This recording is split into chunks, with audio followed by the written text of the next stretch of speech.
A. Young people have exalted notions because they have not been humbled by life or learned its necessary limitations.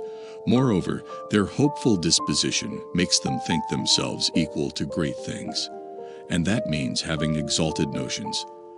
They would always rather do noble deeds than useful ones. Their lives are regulated more by moral feeling than by reasoning. All their mistakes are in the direction of doing things excessively and vehemently. They overdo everything.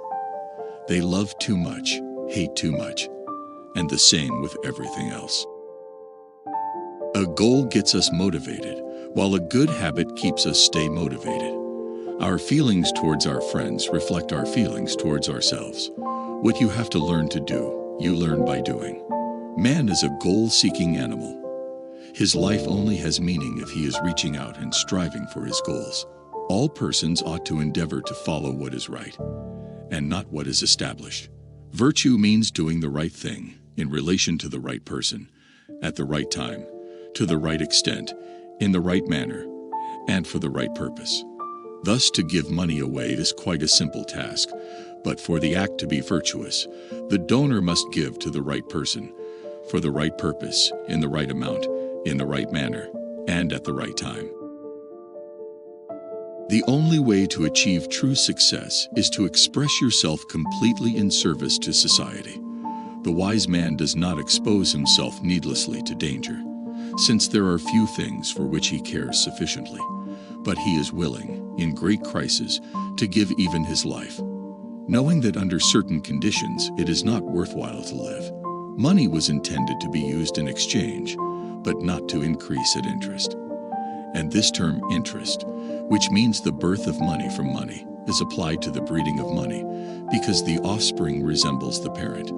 Wherefore, of all modes of getting wealth, this is the most unnatural.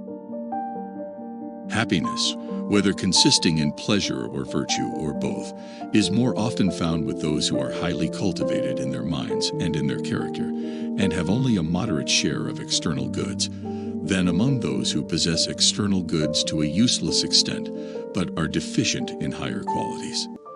The aim of education is to make the pupil like and dislike what he ought. The little human animal will not at first have the right responses. It must be trained to feel pleasure, liking, disgust, and hatred at those things which really are pleasant, likable, disgusting, and hateful. Nothing is what rocks dream about. The antidote for 50 enemies is one friend. There are two distinctive peculiarities by reference to which we characterize the soul: one, local movement, and two, thinking, discriminating, and perceiving. Thinking, both speculative and practical, is regarded as akin to a form of perceiving, for in the one as well as the other the soul discriminates and is cognizant of something which is.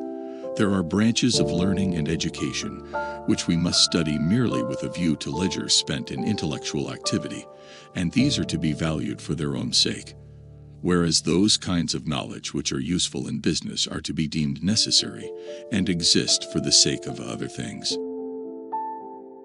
The least initial deviation from the truth is multiplied later 1,000-fold. Happiness is the utilization of one's talents along lines of excellence. It is Homer who has chiefly taught other poets the art of telling lies skillfully. In educating the young, we steer them by the rudders of pleasure and pain. Plot is chract, or revealed by action. Humor is the only test of gravity, and gravity of humor. For a subject which will not bear raillery is suspicious, and a jest which will not bear serious examination is false wit. For we do not think that we know a thing until we are acquainted with its primary conditions or first principles, and have carried our analysis as far as its simplest elements. Virtue makes us aim at the right end, and practical wisdom makes us take the right means. To run away from trouble is a form of cowardice, and while it is true that the suicide braves death, he does it not for some noble object, but to escape some ill. Even the best of men in authority are liable to be corrupted by passion.